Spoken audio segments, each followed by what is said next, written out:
우리 내일교회는 예친 중심의 교회로 많은 일들을 예친과 함께 해왔는데요. 각 세대가 가진 강점, 그리고 할 수 있는 일들, 고민거리가 있다는 생각을 했습니다. 그래서 이번엔 특별히 세대별로 함께 나누는 가운데 우리가 할 수 있는 것, 그리고 함께 고민하고 있는 것들을 나눔으로 삶과 그리고 가정과 다음 세대가 리빌딩, 다시 회복하고자 하는 마음으로 세대별로 준비했습니다. 가정에서 하나님 나라를 이룬다라는 명제 자체가 굉장히 새롭게 다가왔고, 어찌 보면 아내로서 나의 사역지는 가정일 수도 있겠다라는 생각을 새롭게 하게 된 것 같습니다. 네, 이번 강의를 통해서 제 인생이 이제 전반전밖에 끝나지 않았다는 사실을 알게 됐고요. 하나님과 함께 제 마지막 후반전을 위한 작전을 잘 짜보는 시간을 앞으로 가져보도록 하겠습니다.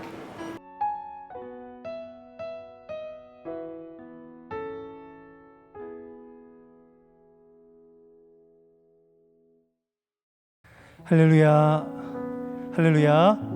7월 넷째 주 주일 3부 예배 나오신 성도님들을 예수님의 이름으로 환영합니다. 허물이 많은 우리를 하나님께서는 연약하다라고 받아주시고 또 우리 안에 하나님의 법을 두시기를 포기하지 않으십니다. 오늘도 하나님의 나라에 들어가도록 끝없이 우리를 부르시고 계신데요. 우리 오늘 서로 이렇게 축복하며 찬양하면 좋겠습니다. 하나님의 나라에 들어갑시다. 좀 서로 이렇게 축복할까요? 하나님의 나라에 우리에게 주신 놀라운 이름 선포하며 찬양하며 나가시겠습니다.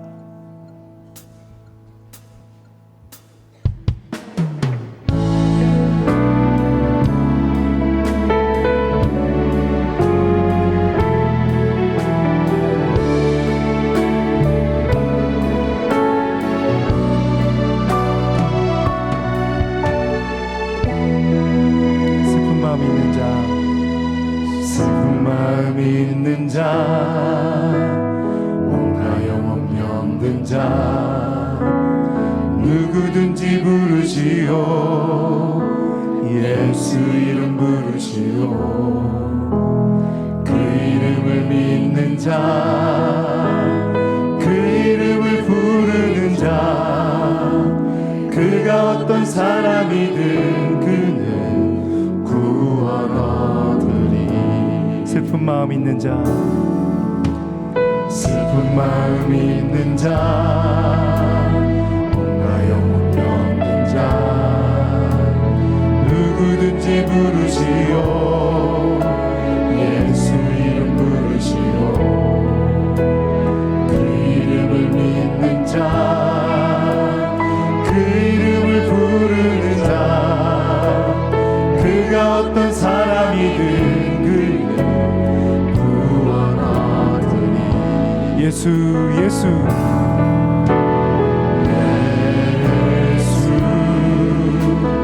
예수 오 능력의 그 이름 예수 나 외쳐 부르네.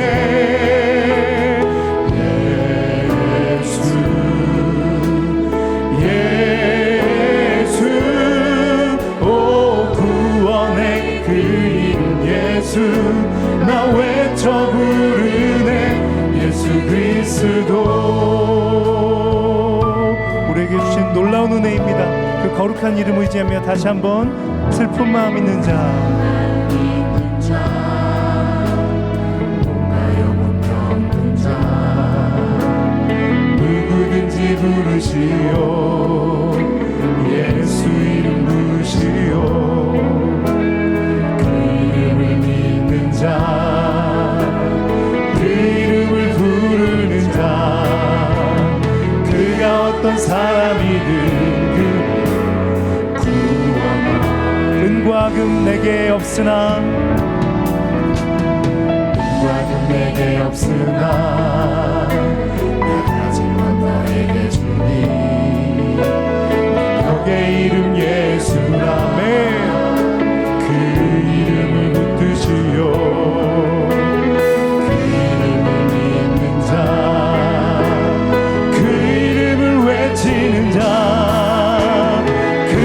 어떤 사람이든 그는 주의 영광 보리라. 예수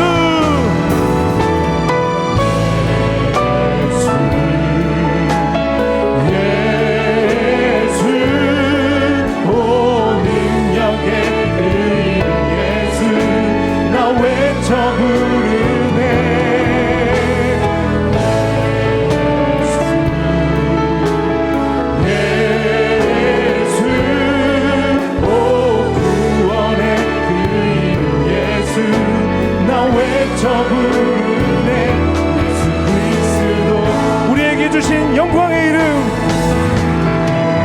우리에게 주신 영광의 이름, 나 어찌 잠잠하리. 세상에 크게 외쳐 부르리 나의 주 예수. 우리에게 주신 영광의 이름, 우리에게 주신 영광의 이름, 나 어찌 잠잠하리. 세상에 크게 외쳐 부르리 나의 주 예수 그리스도. 그의 온 마음을 다하여 선포합니다.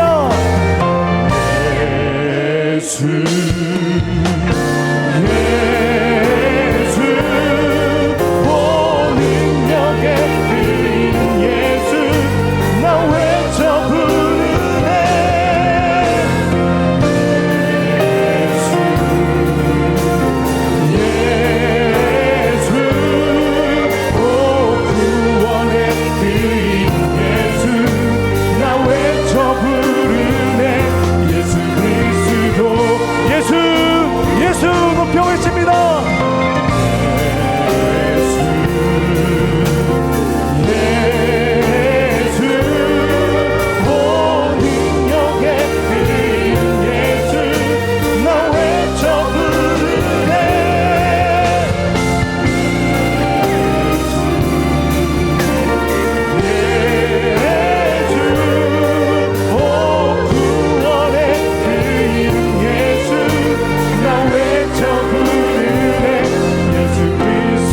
감사의 박수 올려드립니다.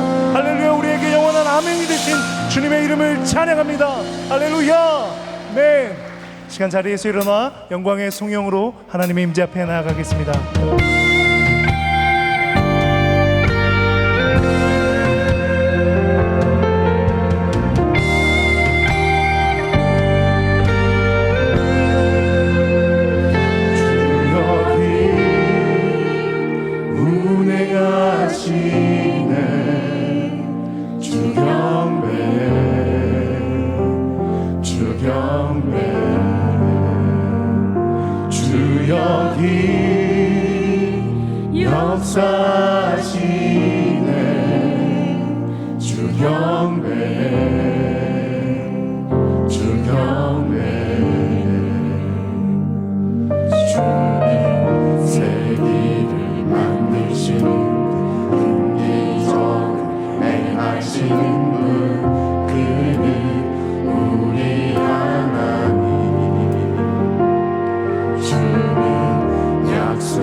생명이시니 예배하는 자가 영과 진리로 예배할지니라.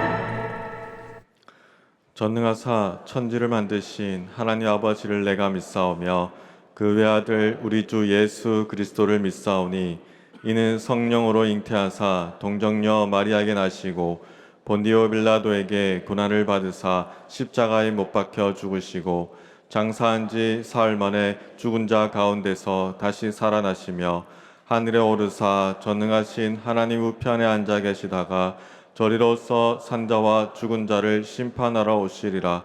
성령을 믿사오며 거룩한 공예와 성도가 서로 교통하는 것과 죄를 사하여 주시는 것과 몸이 다시 사는 것과 영원히 사는 것을 믿사옵나이다. 아멘. 하나님은 우리에게 은혜를 베푸사 복을 주시고 그의 얼굴빛을 우리에게 비추사 주의 도를 땅 위에 주의 구원을 모든 나라에게 알리소서. 하나님이여 민족들이 주를 찬송하게 하시며 모든 민족들이 주를 찬송하게 하소서. 온 백성은 기쁘고 즐겁게 노래할지니 주는 민족들을 공평히 심판하시며 땅 위의 나라들을 다스리실 것임이니이다. 하나님이여 민족들이 주를 찬송하게 하시며 모든 민족으로 주를 찬송하게 하소서. 땅이 그의 소산을 내어 주었으니 하나님 곧 우리 하나님이 우리에게 복을 주시리로다. 하나님이 우리에게 복을 주시리니 땅의 모든 끝이 하나님을 경외하리로다. 아멘.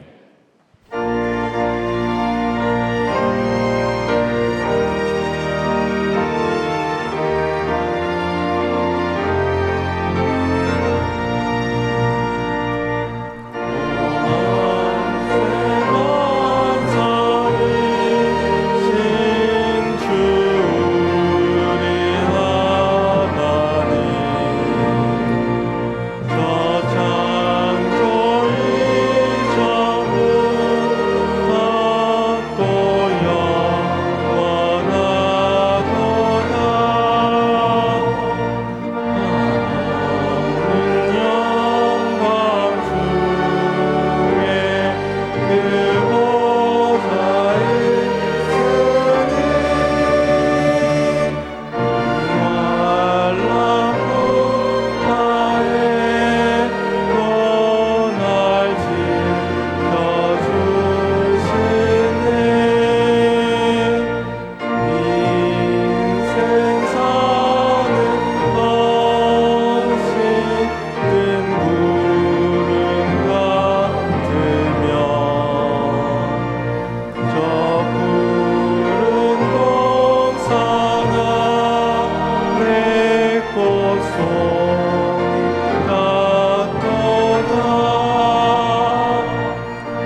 사랑과 은혜가 풍성한 하나님 아버지 감사합니다.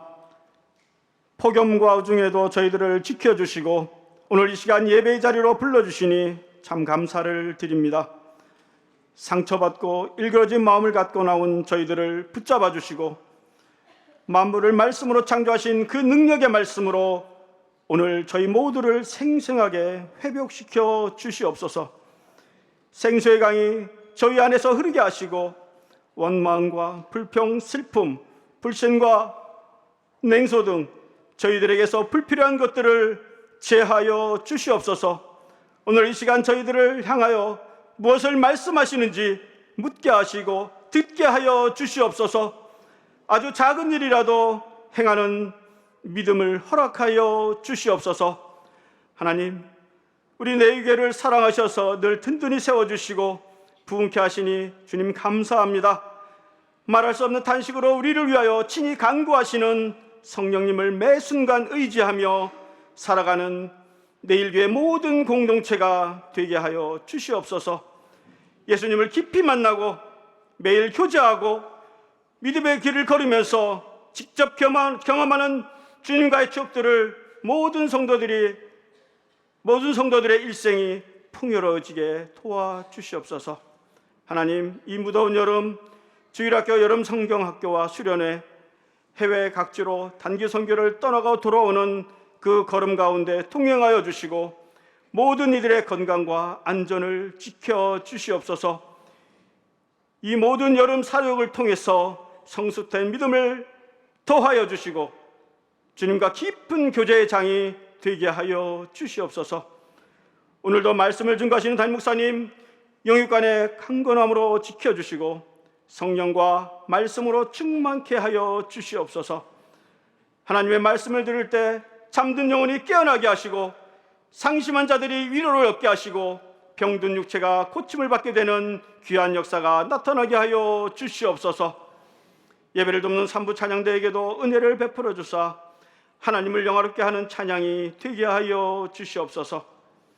빛으로 오신 주님, 다음 한 주간을 살아갈 때에 저희들 안에 있는 어떤 어두움도 물러나게 하시고 빛의 자녀로서 한 주간을 당당하게 살아갈 수 있도록 은혜를 더하여 주시옵소서. 주어진 상황에서 최선을 다하는 저희들의 삶이 되게 하여 주시옵소서. 이 모든 말씀 살아계신 예수님의 이름으로 기도드리옵나이다. 아멘.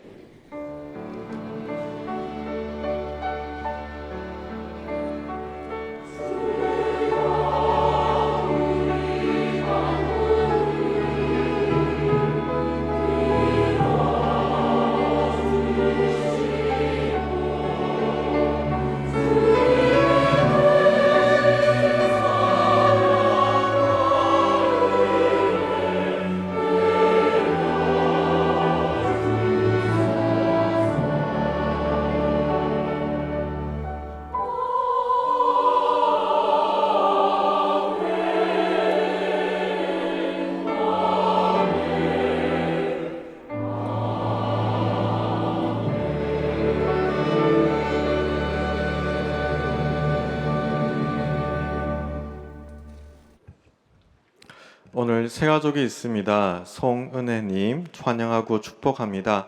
예배 후에 새가족부의 안내에 따라 주시면 감사하겠습니다. 교회 소식 전해드리겠습니다. 주보 2면을 참조해 주시기 바랍니다. 주일 광고입니다. 오늘 정기당회가 있습니다. 제2회 영상 콘테스트 안내입니다. 100초 이내에 동영상을 자유롭게 제작해 주셔서 9월 15일 주일까지 제출해 주시기 바랍니다. 자세한 사항은 주보 4면을 참조해 주시고 문의는 손대호 집사님께 해 주시기 바랍니다. 경로 무료급식소 정기봉사 B팀을 모집합니다. 월 1회 4번째 수요 봉사이며 1인 1사역에 포함됩니다. 8월 4일 주일까지 신청받습니다.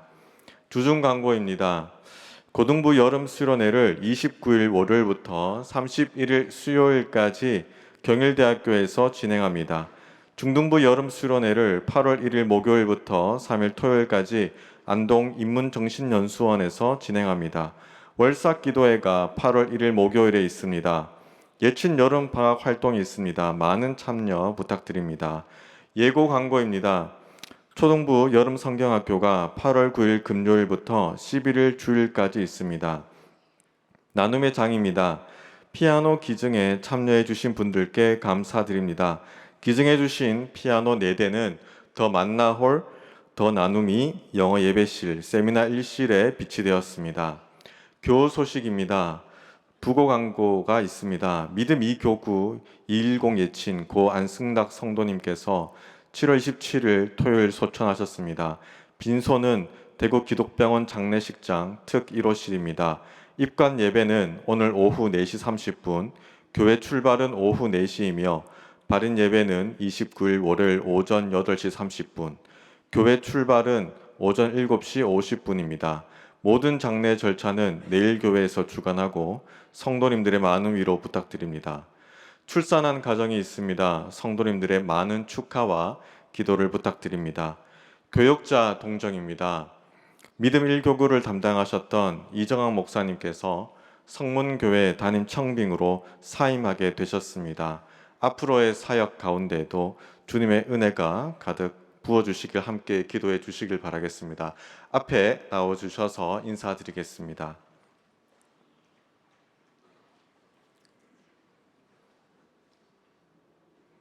네, 차렷 인사.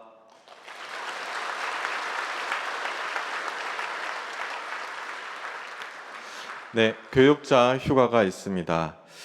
오늘 우리에게 주시는 하나님의 말씀은 누가복음 20장 1절부터 19절까지의 말씀입니다.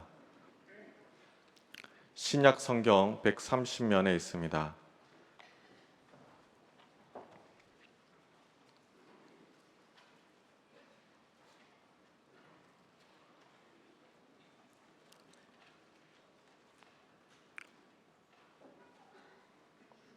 제가 1절부터 4절까지 봉독하도록 하겠습니다.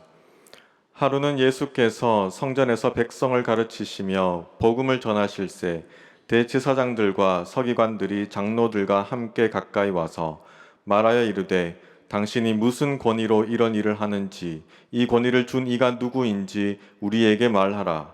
대답하여 이르시되 나도 한 말을 너희에게 물으리니 내게 말하라. 요한의 세례가 하늘로부터냐 사람으로부터냐.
자유케 하여라.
예, 우리 귀한 찬양 감사합니다. 우리 앞뒤 사람 보시고 사랑합니다, 축복합니다 한번 인사 나누도록 하겠습니다.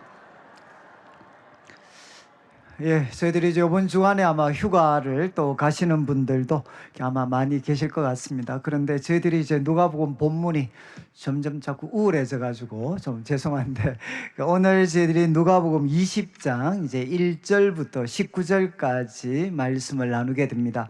주보 3면을 여러분들이 한번 보시면 오늘은 그 1번 문제 앞에 그 박스가 이렇게 좀 표현이 되어져 있습니다. 이제 우리가 누가복음을 살피면서 누가복음 9장 51절부터 누가복음 9장 51절부터 이제 19장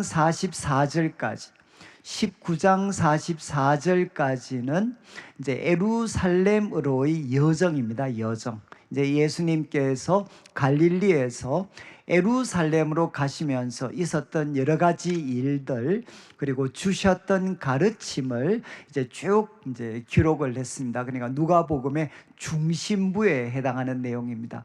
그리고 이제 9장 45절부터 이제 예수님께서 예루살렘에서 이제 순환을 받으시게 되는 고난을 받으시는 내용들이 이제 23장 마지막까지 기록이 되어져 있습니다. 이제 이 내용들을 살필 텐데 살피기 전에 우리 박스에 있는 내용 이제 이렇게 구성이 되어 있습니다. 우리 자막도 한번 비추어 주시고 그래서 19장 45절부터 21장 4절까지 앞으로 한 3주 정도 더 살피게 될 것 같은데 이제 예루살렘 성전에서 예수님께서 유대교 지도자들과 이제 충돌하시고 또 논쟁을 하시고 또 논쟁을 통해 그들에게 주셨던 교훈들이 기록이 되어져 있습니다. 그래서 한 3, 4주 정도는 성전에서 예수님의 충돌 유대교 지도자들과 그 다음에 21장 5절부터 38절까지는 예수님께서 마지막 때에 대한 가르침을 허락해 주십니다. 그러니까 먼저는 직접적으로는 예루살렘이 멸망하게 될 것 그리고 예수님이 오시기 전 마지막 때에 대한 그 가르침을 가르침이 이어지게 됩니다. 그리고 이제 22장 1절부터는 무대가 이제 최후의 만찬, 마지막 만찬으로 옮겨져서 어떻게 유다가 배신을 하게 되고 그리고 최후의 만찬이 준비가 되고 거기서 예수님께서 새 언약을 맺으시고 그 다음 겟세마네 동산에서 기도하시고 그리고 붙잡히시는 내용까지가 이제 22장에서 우리가 함께 살피게 됩니다. 그리고 22장 이제 66절부터 23장 25절까지는 예수님께서 잡히신 다음에 공회 앞에서 그리고 또 빌라도 그리고 헤롯 앞에서 예수님께서 재판받으시는 그래서 마지막 빌라도를 통해 이제 사형을 언도받게 되는 내용들이 이제 기록이 되어져 있습니다.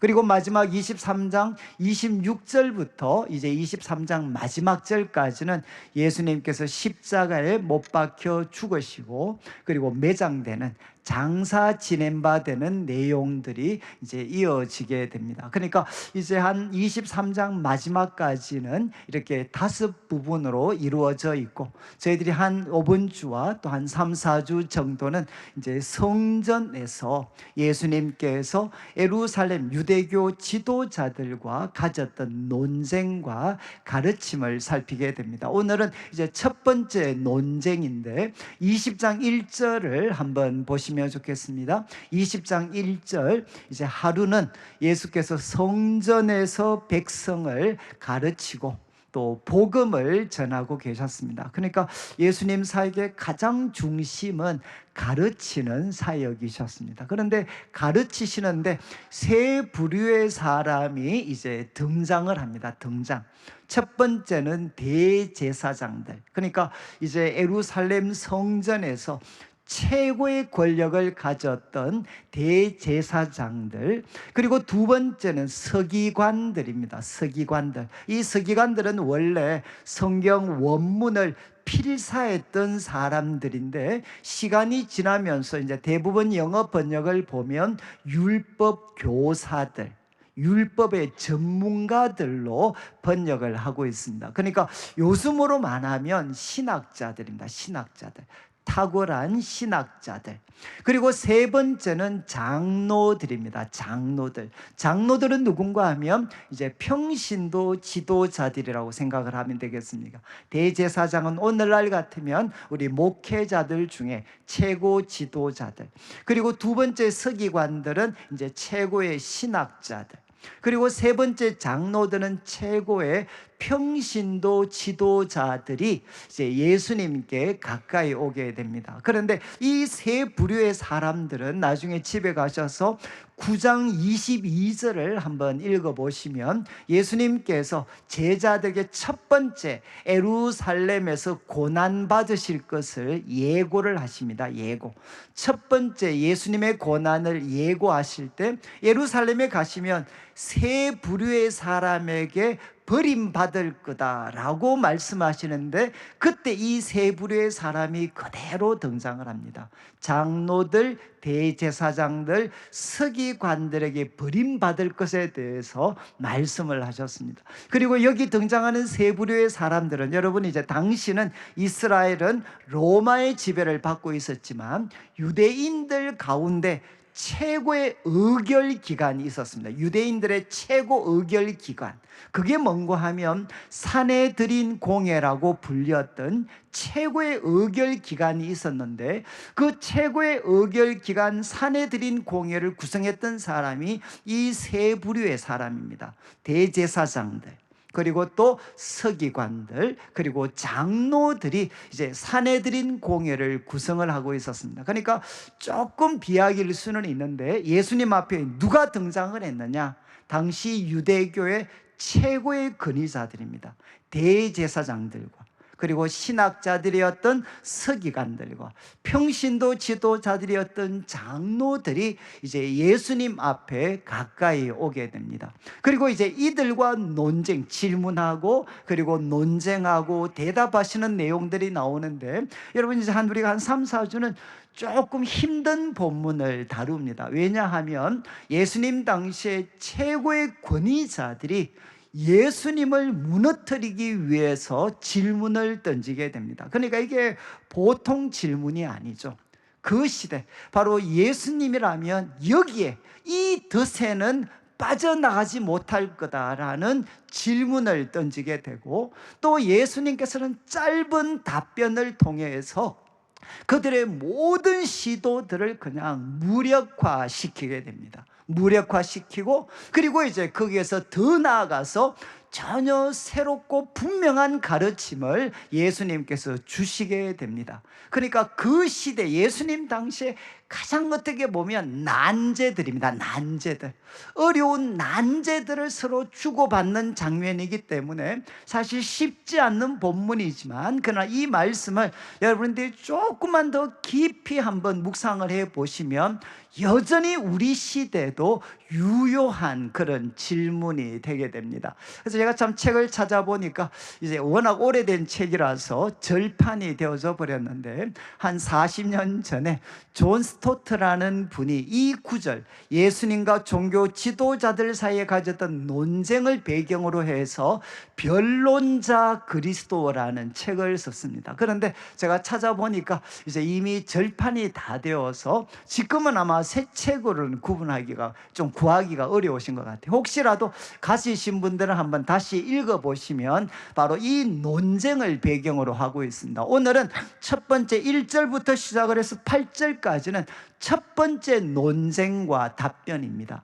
그리고 9절부터 시작을 해서 19절까지는 바로 이 종교 지도자들이 예수님을 향해 도전하는 이 종교 지도자들의 실체가 무엇인가, 실체가 무엇인가 하는 것을 예수님께서 비유를 통해서 교훈하시는 내용입니다. 그러나 1절부터 8절은 논쟁이고 그리고 9절부터는 비유의 내용을 우리가 살피게 됩니다. 자, 이제 2절을 보시면 2절에 예수님께서 이제 그들이 예수님께 질문을 합니다. 당신이 무슨 권위로 이런 일을 하는지. 그리고 이 권위를 준 이가 누구인지 우리에게 말해라. 이렇게 예수님을 향해 요구를 하게 됩니다. 여기 두 번이나 등장하는 표현이 권위라는 표현이죠. 무슨 권위로 이런 일, 이건 복수입니다. 이런 일들을 했는지, 그리고 나아가서 당신이 이런 권위를 주장하면 그 권위를 당신한테 부여한 사람이 누구인지 우리에게 말을 해라. 여러분, 여기 이제 이 일들이라는 거는 가장 직접적으로는 성전 정결사, 성전 청결 사건입니다. 여러분, 예루살렘 성전에 들어가셔서 바로 그 대제사장들의 감독과 지도하에서 성도들의 편의를 제공해 줬던 돈 바꾸는 사람, 그리고 또 가축 파는 사람을 예수님께서는 내쫓아 버리셨습니다. 그러니까 이 일이 직접적인 대상이 되겠죠. 또 하나는 지금 예수님이 예루살렘 성전 한복판에서 가르치고 계십니다. 아니, 당신이 무슨 권위로 지금 가르치고, 당신이 무슨 권위로 대제사장 감독하에 있었던 이 사람들을 쫓아낼 수가 있느냐. 그리고 또 예수님께서 하셨던 많은 사역 가운데 이 권위라는 것이 긴장을 가졌던 순간들이 있습니다. 그런데 이 권위라는 표현이 성경을 보시면 능력과, 예수님에 대해서, 하나님에 대해서 묘사할 때 능력과 권세, 이런 표현을 씁니다. 그러면 능력이라는 거는 좀 이해하시기가 좋은데 저만 그런지 모르겠지만 권세라는 말이 도대체 뭔가. 그런데 권세와 권위는 같은 말입니다. 여러분, 그래서 좀 이렇게 좀 정리하시면 좋은데, 능력은 뭔가 하면 헬라어로 두나미스입니다. 두나미스. 이것은 할 수 있는 힘입니다. 무슨 일을 할 수 있는 힘. 그래서 만약 여러분 차가 막 달려옵니다. 차가 막 달려오면 정말 괴물과 같은 괴력을 가지신 분이 딱 이렇게 버티면 막 달려오는 차가 딱 멈춰져요. 그럼 이거는 두나미스, 힘입니다. 차를 멈출 수 있을 만한, 달려오는 차를 멈출 수 있을 만한 힘을 이 사람이 가지고 있는 이 두나미스. 그런데 여러분, 이제 권세는 뭔가 하면 차가 막 달려오는데 바로 교통경찰 제복을 입은 사람이 스탑할 수 있는 사인을 줍니다. 그러면 달려오는 차가 스탑을 합니다. 스탑. 왜 스탑을 하죠? 이 사람이 차를 멈출 수 있는 힘을 가진 게 아니라 그 차를 멈춰 세울 수 있는 자격을 누가 부여해 줬느냐? 바로 나라가 부여해 줬죠. 그래서 여기 나오는 권세, 권위는 뭔가 하면 무슨 일을 할 수 있는 자격입니다. 자격, 엑수시아, 자격입니다. 자격. 지금 이제 이 어떤 최고의 지도자들이 예수님을 향해 던진 질문은, 당신은 도대체 무슨 자격으로 성전을 정결하게 하는 이 일을 하고, 당신은 무슨 자격으로 가르치고 있나, 그리고 그 자격은 누가 당신에게 부여해 줬나 라는 질문을 지금 던지고 있는 겁니다. 그런데 결국 이 질문 중심에 있는 것은 뭐냐?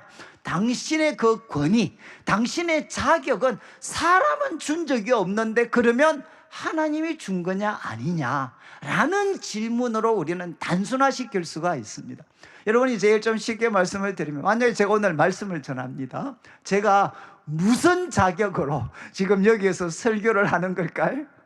이렇게 질문하시면 무슨 권위로 목사님 오늘 설교하십니까? 그리고 목사님한테 이 권위를 누가 줬습니까? 라고 물으면 저는 이렇게 답을 하겠죠. 저는 신학교 3학년 졸업했고, 그리고 강도사 고시와 목사 안수를 받았습니다. 그래서 첫 번째에서는 말씀을 공적으로 가르칠 수 있는 권한, 자격을 부여받았습니다. 그리고 두 번째는 우리 교회에서 내가 가르칠 수 있는 것은, 대회 때 가르칠 수 있는 것은 총회와 노회와 우리 교회 공동의회가 바로 저를 담임 목사로 바로 세웠기 때문에 저는 이 권한, 말씀을 가르칠 수 있는 권한을 저는 가져서 지금 말씀을 전합니다. 그리고 그 권한을 주신 분은 무엇이냐? 분명히 하나님이시지만 바로 대한예수교 장로의 총회, 그리고 대구노회가 저한테 이 권한을 부여했습니다. 저는 이렇게 답을 할 수 있겠죠. 지금 바로 예수님에게 던진 질문이 이겁니다. 당신 지금 성전 청결하게 만들고, 그리고 또 지금 말씀 가르치고 있는데 누가 그 권한과 자격을 부여했습니까? 당신 도대체 무슨 자격으로 이 일을 하는 겁니까? 누가 이 권한을 부여했습니까? 그런데 정확한 자격을 갖추지 않은 상태에서 일을 했다라고 하면 뭐가 되죠? 불법이 되는 겁니다. 불법이. 자, 이제 이렇게 질문을 던졌습니다. 그런데 3절 말씀에 이제 예수님의 그 답변인데 3절을 한번 보시죠. 나도 한 말을 너에게 물으리니 내게 답을 해라, 말을 해라. 여러분, 예수님께서 소위 대받아서 질문을 하십니다. 이들이 질문할 때 직접적으로 답하지 않고 예수님께서 대받아서 질문을 하십니다. 이거는 예수님 당시의 랍비들의 대화와 논쟁에서 자수 있었던 방식입니다.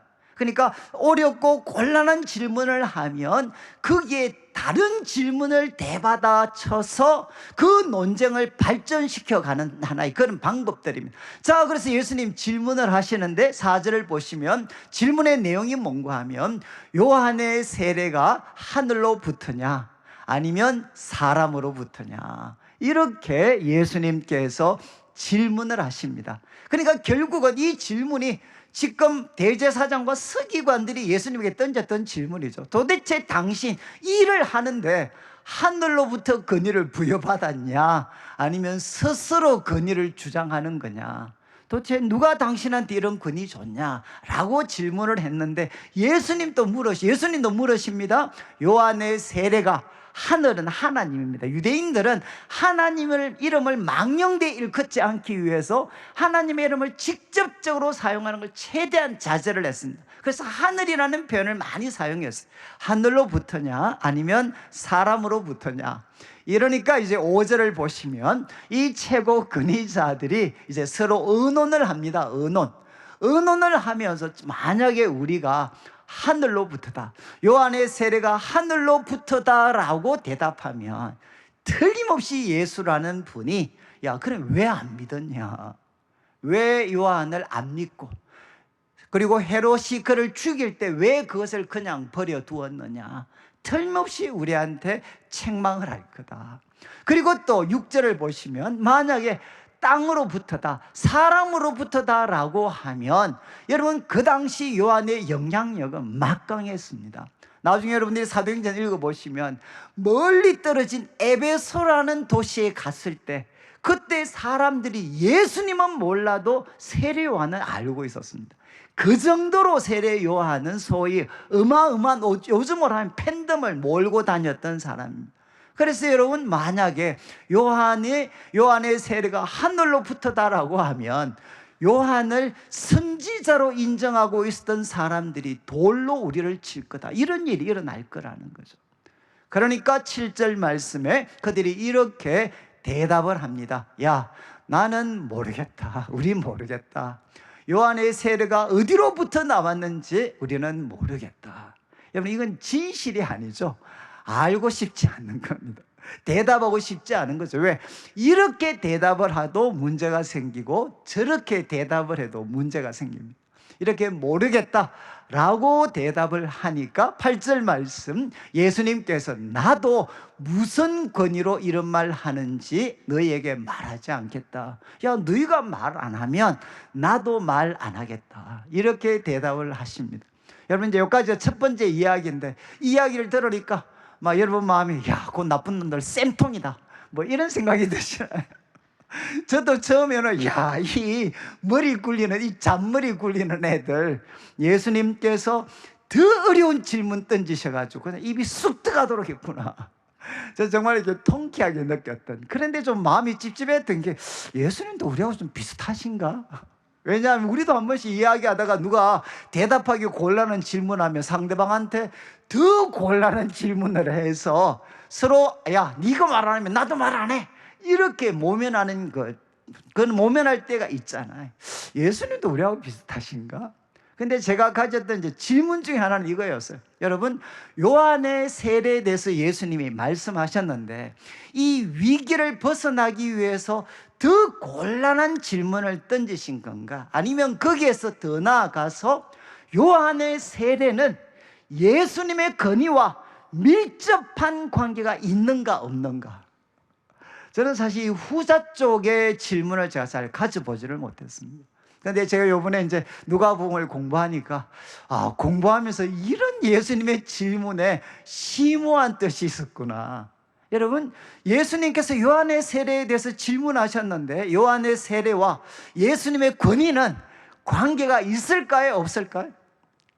분위기를 보니까 이제 있으니까 제가 말씀을 드리겠죠. 여러분 이제 다 아시겠지만 4개의 복음서가 공통적으로 기록하는 예수님의 사역 그리고 예수님의 메시아로서의 권위는 무엇과 시작을 하느냐? 요한의 세례와 시작을 합니다. 이거는 마태, 마가, 누가복음의 공통적인 기록이고 좀 있으면 살펴보겠지만 요한복음은 조금 다른 방법으로 이 사건을 언급을 합니다. 여러분 아시겠지만 예수님께서 요한에게 세례 받으실 때 어떤 일이 일어났죠? 자막에 3장 21절 22절 한번 보시오. 잘 아시는 말씀이죠. 3장 21절에 예수님께서 이렇게 세례를 받으셨을 때 여러분 백성이 세례를 받고 그리고 요한도 예수님도 세례를 받았습니다. 기도하실 때 어떤 일이 일어났죠? 하늘이 열렸습니다. 그리고 22절에 이렇게 이야기합니다. 성령이 비둘기 같은 형체로 그들 위에 그 위에 강림하였다. 마태, 마가, 누가가 거의 같이 기록을 합니다. 이거는 뭡니까? 선지자들이 약속했던 하나님의 그리스도, 하나님이 성령으로 기름 부어 세우신 그분의 종이다 라는 것이 성령이 비둘기 같은 형체로 그분 위에 임했습니다. 또 놀라운 것은 하늘로부터 소리가 났죠. 너는 내 사랑하는 아들이다. 그리고 내가 너를 기뻐한다. 하나님께서 친히 예수님을 향해 무엇이라고 선포했느냐? 너는 내 사랑하는 아들이다. 이렇게 말씀을 하셨고 그래서 예수님이 하나님의 아들이시고 메시아로서 그의 사역은 요한의 세례와 함께 시작을 하게 된 거죠. 그러니까 여러분 이거는 소위 말해서 대제사장들, 어려운 곤란한 질문하는 이 괘씸한 대제사장들을 그냥 입에 쑥 들어가게 하기 위해서 더 어려운 질문을 던지신 게 아니라 여러분 예수님의 권위를 정확하게 알고 싶다면 너희들이 누구를 한번 평가해야 되느냐? 요한을 평가해야 된다는 거예요. 특별히 요한의 세례를 너희가 정확하게 평가해 보면 예수님의 권위에 대해서 너희들이 힌트와 답을 얻을 수가 있다는 거죠.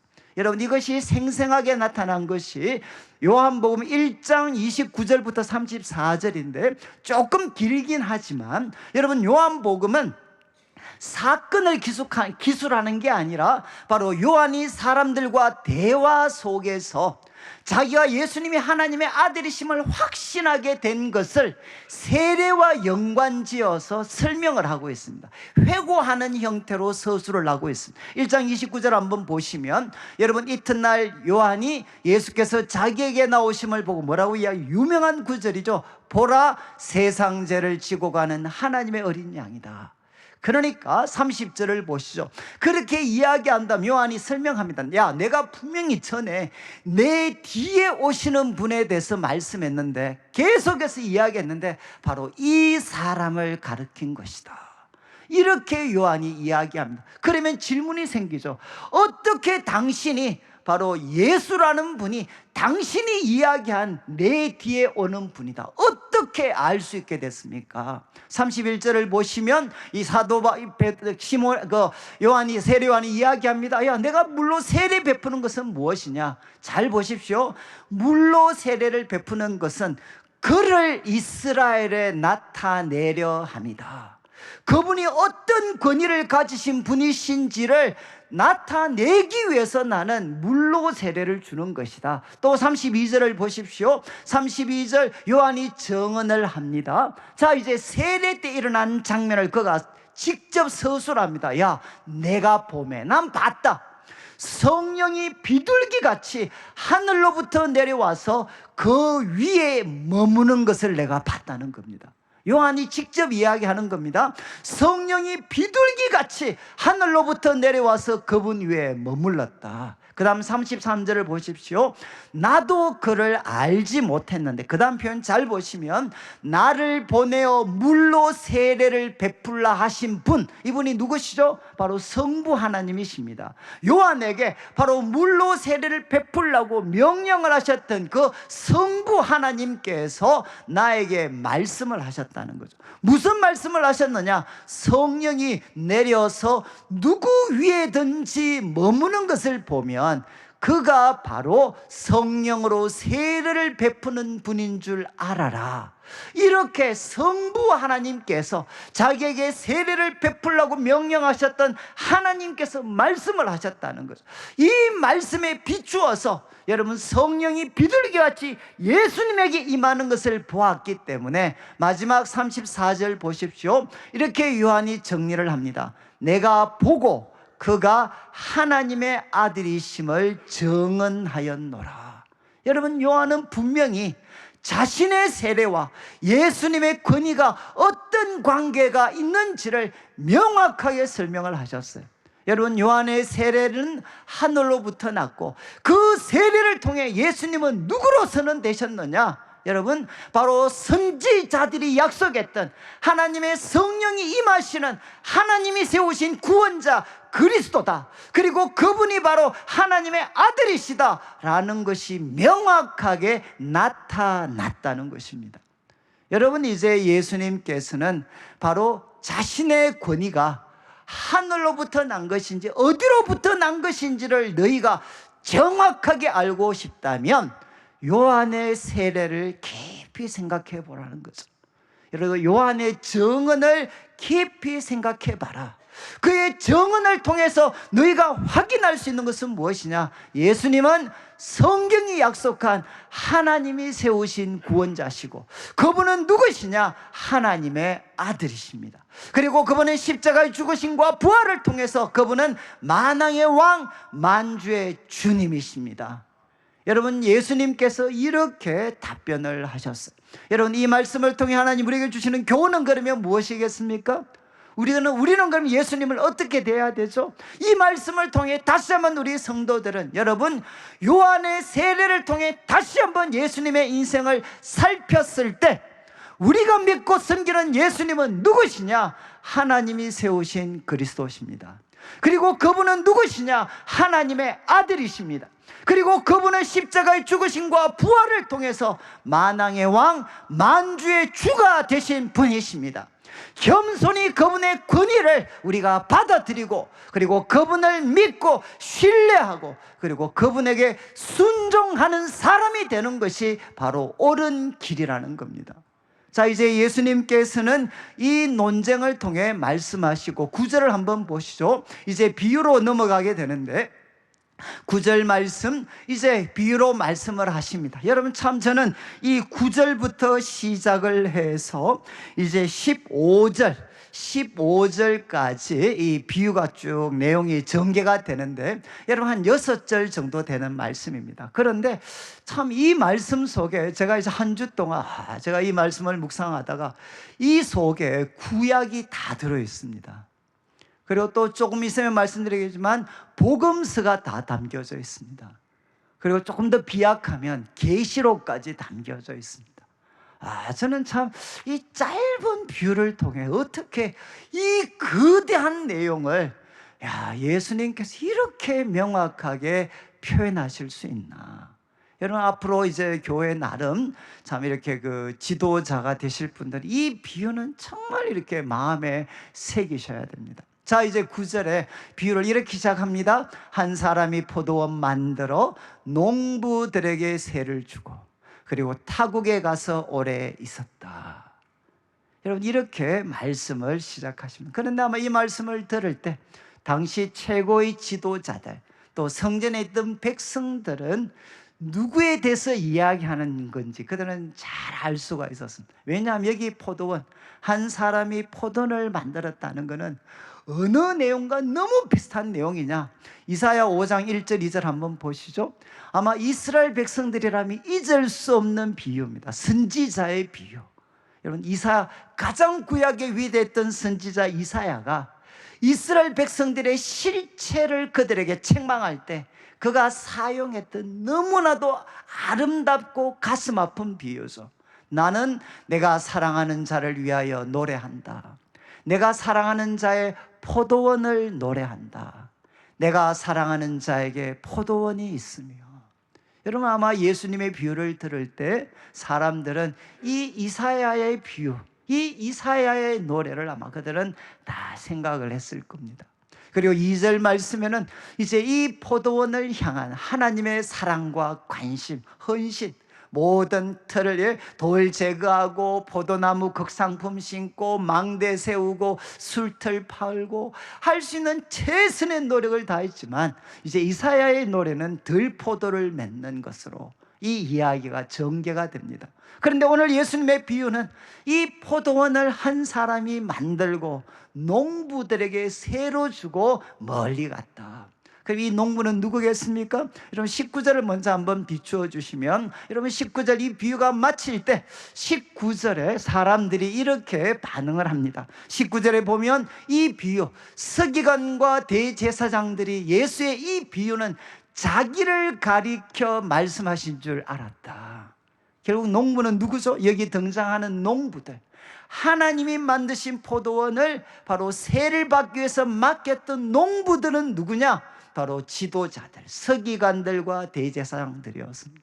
자, 이제 이어지는 이제 그 다음 9절, 우리 10절을 한번 보십시오. 이제 10절, 때가 이르렀습니다. 이제는 충분히 포도나무가 이제 성장을 해서 새를 거둘 만한, 열매를 새로 얻을 만한 때가 되었습니다. 그래서 포도원 소출 얼마를 바치게 하려고 한 종을 보냈습니다. 한 종을 보냈습니다. 그런데 농부들은 종을 몹시 때리고, 그저 보냈다는 것은 빈손으로 보냈습니다.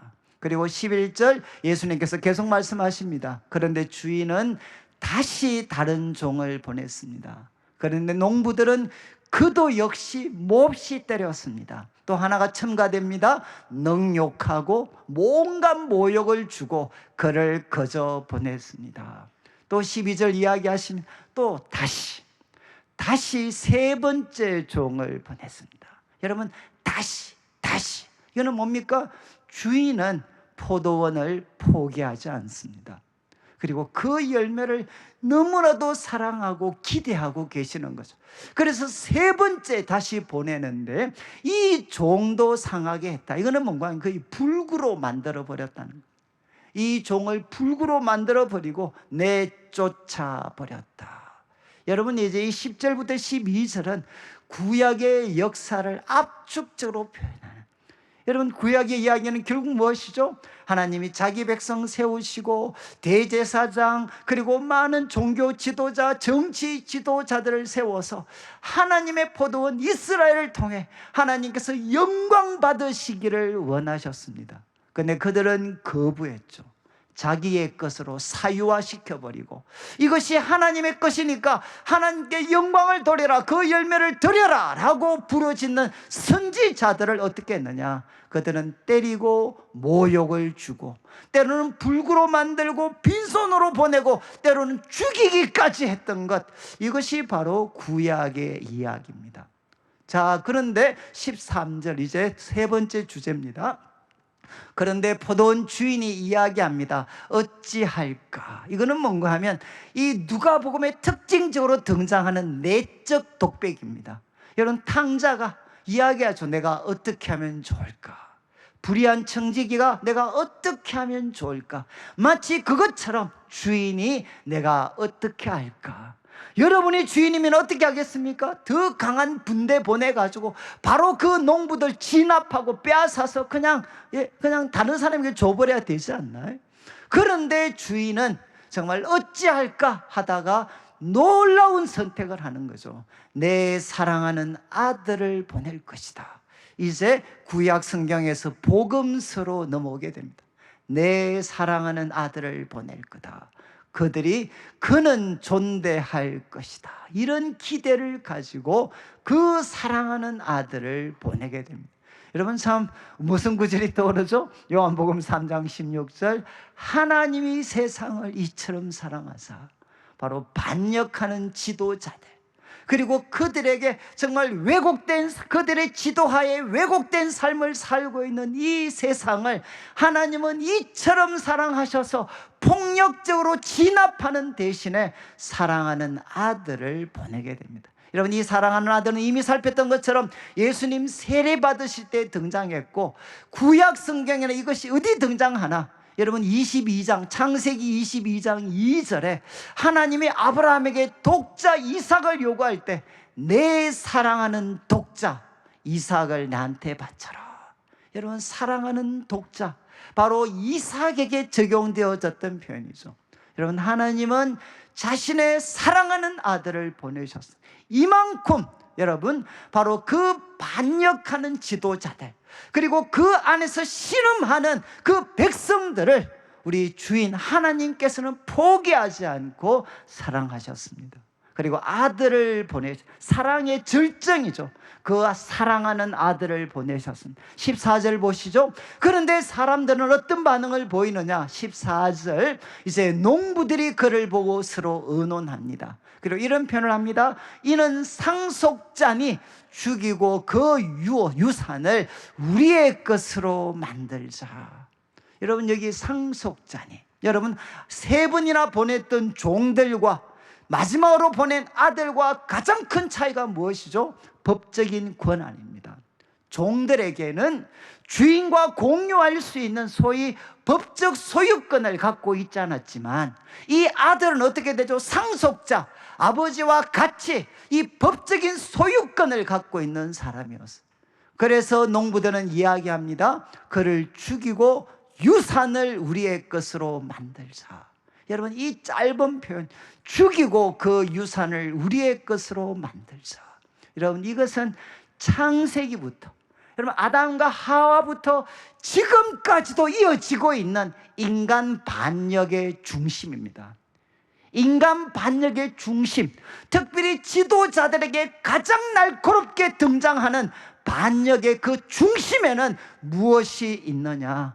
이는 상속자니 죽이고 그 유산을 우리의 것으로 만들자. 여러분 참고가 되기 위해 창세기 3장 5절을 한번 비추어 주시면 하와 그리고 또 나중에는 아담까지도 유혹했던 뱀의 유혹입니다. 뱀이 뭐라고 했죠? 야 선악을 이 나무를 먹으면 죽는 것이 아니라 바로 너가 하나님 같이 돼. 너 이거 먹으면 죽는 것이 아니고 너가 하나님 같이 돼. 그래서 한 신학자는 이렇게 표현했습니다. 인간은 더 이상 에덴 동산의 청지기가 아니라 에덴 동산의 주인이 되기를 선택했다. 그래서 반역입니다. 이해하시겠습니까? 타락한 인간은 여러분 아담부터 지금까지 그 중심에 무엇이 있느냐? 더 이상 하나님의 청지기가 아니라 내가 하나님으로 내가 주인으로 살아가겠다는 겁니다. 한 개인에게는 내 인생은 하나님이 맡기신 것이 아니고 내 것입니다. 그리고 교회 지도자들에게는 교회는 하나님의 것이 아니라 내 것입니다. 여러분 바로 소유권. 이제는 더 이상 청지기가 아니라 주인으로 살기 위해서 그들은 어떤 선택을 했느냐? 사랑하는 하나님의 사랑하는 아들을 그들은 죽이기로 선택을 하는 겁니다. 여러분 이거는 예수님 당시의 사람들은 십자가라는 구체적인 모습으로 나타났지만 이 시대를 살아가는 사람들에게는 예수님이라는 존재 자체를 여러분의 의식과 생각 속에서 지워버리려고 시도하는 거죠. 몸으로 죽이는 것뿐만 아니라 생각 속에서 우리 영혼 속에서 우리의 주인이신 예수님을 지워버리는 겁니다. 그게 바로 죽이는 거죠. 죽이는 것. 여러분 그들은 이런 선택을 했습니다. 그래서 15절에 보시면 15절에 이제 이렇게 이야기를 합니다. 그를 포도원 밖에 내쫓아 죽이게 됩니다. 예수님 질문하시죠. 포도원 주인이 이 사람들 어떻게 하겠느냐? 그리고 스스로 16절에 답을 하십니다. 16절에 바로 와서 그 농부들을 진멸하고 포도원을 다른 사람에게 주리라. 여러분 하나님의 사랑에는 끝이 있습니다. 여러분, 무한정 그냥 허용하시기만 하는 게 아니죠. 사랑하는 아들을 보내셨지만, 이렇게까지 사랑했지만 그들이 여전히 거부할 때 이제는 주님께서 그들에게 오셔서 진멸하고 포도원을 다른 사람들에게 줄 것입니다. 이게 바로 계시록이 우리에게 가르치고 있는 거죠. 여러분, 이렇게 예수님께서 비유를 통해 여러분, 하나님의 포도원, 하나님의 백성, 하나님이 너무나도 사랑하고 아꼈던 포도원, 그런데 지도자들에게 맡겼더니만 자기 것으로 만들기 위해서 하나님의 종들을 바로 때리고, 그리고 또 그들을 참 모욕을 주고 죽이는, 빈손으로 보내는 일을 하다가 이제는 사랑하는 아들까지도 그들이 주인이 되기 위해서 죽여버리는, 이것이 바로 예수님 당시 지도자들, 종교 지도자들의 실체였다는 거죠. 그리고 반역하는 사람들의 실체가 바로 이것이다. 그리고 그들에게 앞으로 이런 미래가 다가올 것이다 라고 예수님은 선언을 하셨습니다. 그때 그들은 그런 일은 절대로 있으면 안 됩니다 라고 부인을 하죠. 부인하는 그들을 향해 이제 이어지는 17절을 한번 보시면 그들을 보시고 이건 뚫어지게 쳐다보시는 겁니다. 예수님이 주목해서 뚫어지게, 그런 일 절대 없어야 됩니다 라고 이야기하는 사람들이 뚫어지게 쳐다보시면서 구약의 두 구절을 인용하고 마무리하십니다. 여러분, 먼저는 시편 118편 22절과 23절 말씀을 인용하십니다. 건축자가 버린 돌이 집 모퉁이의 머릿돌이 되었다. 건축자는 누굽니까? 바로 종교 지도자들이죠. 솔로몬 성전의 지도자들, 그들이 버리고 외면했던 돌이 바로 모퉁이의 머릿돌, 바로 그 건물의 가장 중요한 주춧돌이 되었다. 이 반전의 역사가 바로 예수님을 통해서 펼쳐질 것이라는 겁니다. 너희는 죽이지만 죽였던 그 아들이 하나님 나라의 주춧돌이 되는 일들이 일어나게 될 거다. 그리고 마지막 18절을 보시면 무릇 이 돌 위에 떨어지는 자, 그리고 이 돌이 떨어지는 그 사람은 가루로 만들어 버릴 거다. 이거는 이사야 8장 14절과 15절을 인용한 말씀입니다. 한번 8장 14절 15절 보시면 여러분, 이제 아스 왕에게 이사야 선지자가 하나님 신뢰하라고 할 때 끝까지 그가 거부합니다. 그때 선지자가 선언하죠. 야, 너가 거부했던 하나님 성소가 될 거다. 그리고 이스라엘 백성들에게 구원자가 될 거다. 그렇지만 이스라엘의 두 집, 북쪽 이스라엘의 왕, 남쪽 유다의 왕, 이 두 집에는 걸림돌과 넘어지는 반석이 될 것이다. 다른 말로 하면 여러분, 구원자 하나님은 그를 거부하는 자들에게는 무엇이 되느냐? 심판하는 돌이 되십니다. 앞으로 이 일이 일어날 것이다 라고 예수님은 말씀을 하시고 마무리를 하십니다. 여러분, 오늘 교훈 어떻게 보면 좀 심각하고 또 좀 무겁고 또 어려운 내용인데, 여러분, 첫 번째 하나 기억하셔야 될 것, 첫 번째 기억하셔야 될 것은 우리가 믿고 섬기는 예수님은 누구시고 그분의 권위는 바로 무엇인가? 이것은 여러분, 요한의 세례 속에서 우리는 분명하게 발견할 수 있습니다. 여러분, 우리 예수님은 누구시죠? 하나님의 아들이십니다. 그리고 선지자가 약속했던 여러분, 주님의 영이 임하신 하나님의 그리스도 구원자십니다. 그리고 그분이 만왕의 왕, 만주의 주님이십니다. 저는 여러분, 이제 겸손히 오늘 예배 막 기도할 때 하나님, 겸손히 주님이 바로 내 인생의, 내 삶의 왕이십니다. 그리고 주님께서 우리 교회의 머리십니다. 그리고 주님께서 바로 만왕의 왕이시고 만주의 주님이십니다. 주님, 저 이거 겸손히 인정합니다. 그래서 앞으로 우리가 어떻게 살아야 되겠습니까? 여러분, 바로 이 악한 농부들처럼 하나님의 청지기가 아니라 내가 하나님의 소유를 내 것으로 착복하려고 하는 에덴의 주인공으로 사는 것이 아니라 하나님 에덴의 청지기로 내가 살아가는 자가 되게 해 주셔서, 여러분, 우리는 청지기입니다.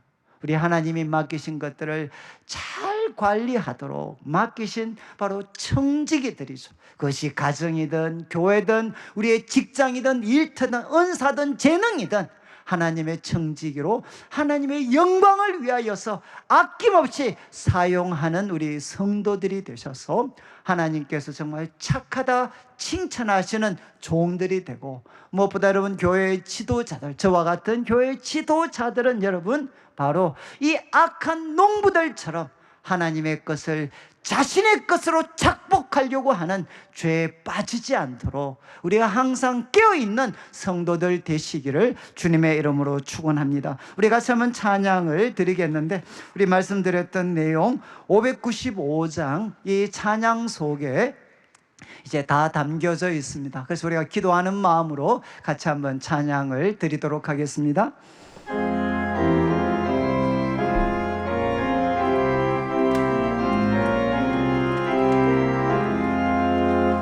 나 맡은 본분은 우주를 높이고 문 영원 구원 얻도록 잘 인도하리라. 부르심 받들어 내 형제 섬기며 구주의 뜻을 따라서 내 정성 다하리. 주 앞에 모든 일 잘 행케 하시고 이후에 주님 배울 때 상 받게 하소서. 나 항상 깨어서 늘 기도드리며 내 믿음 변치 않도록 날 도와주소서.